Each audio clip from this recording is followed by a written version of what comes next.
Priyanka Chopra was born in a small town in India, in a humble family. Both of her parents were doctors in the Indian army, so she had to move a lot in her childhood. And as a teenager, she moved to USA where she studied in many public schools. But she decided to return to India because instead of becoming a performer, she wanted to study and become an engineer or psychologist. I believe destiny and hard work go hand in hand. I was studying to be an engineer when my mom and my brother sent my pictures for the Miss India contest.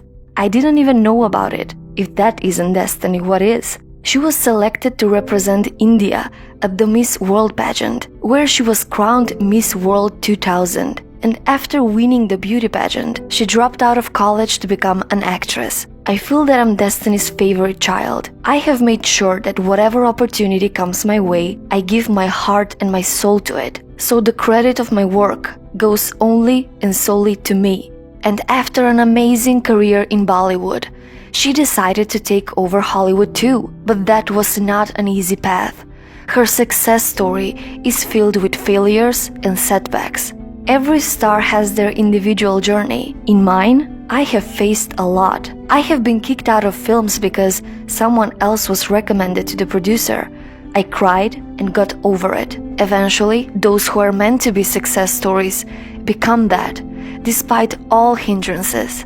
Even though she's former Miss World and an international star, Priyanka Chopra still hasn't escaped the tendency to be rejected for roles because of her race and skin tone. It happened last year. I was out for a movie and somebody called one of my agents and said, "She's the wrong physicality." So in my defense as an actor, I'm like, do I need to be skinnier?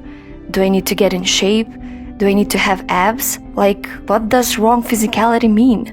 And then my agent broke it down for me. Like, I think they meant that they wanted someone who's not brown.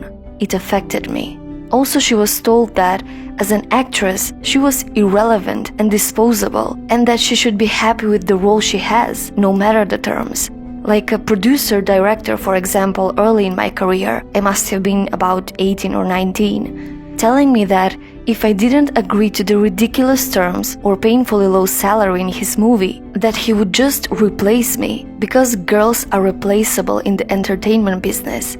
That was a memorable one, made me decide to make myself irreplaceable. In one of her best motivational speeches, she inspired our hearts and made us love and respect her even more. I want you to aim higher, because you know you can, and it's honestly all I did.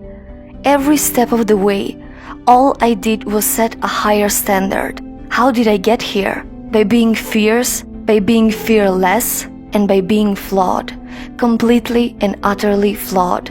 There is only one you, because there is no one like you. And I don't mean the superfluous, superficial parts.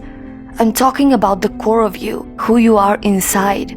Your values, your beliefs, your flaws. And once you understand who really that person is, you would have taken the first step in finding your unique self. And that's the best version of you. Let your dreams fly. Give them wings. Be who you want to be, just by being fearless. Now, opportunities. That's another important part of being fearless. They are very funny things. These opportunities, they don't come very often. They come far and few in between. But when they do we recognize them? Our job is to recognize them and make the most of them. I look back on all the things that I have done and the marvel of the opportunities that came my way. Miss India, Miss World, when I was in Bareilly in army school, my first film offer, my first music single, the first film I actually produced. There was never a plan, ever. More like this universe sort of guiding me towards these opportunities.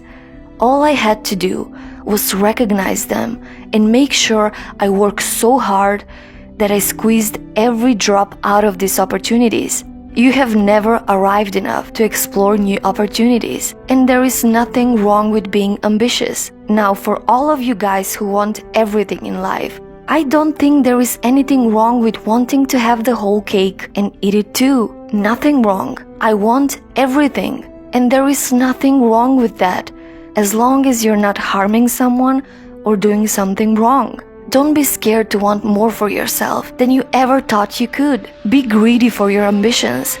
Be hungry for it. Don't live on someone else's benchmarks. We are told so many times in our lives, your responsibility is this. This is who you should be. Who can tell you who you should be? Don't let anyone or any situation dictate to you who you are or who you can be. Do not compromise. Do not settle on your dreams. Now, who likes to fail? I'm talking to those guys who hate to fail, because I hate to fail. It's really as simple as that. One thing is as certain as night and day, is that you will fail. It's just how it is.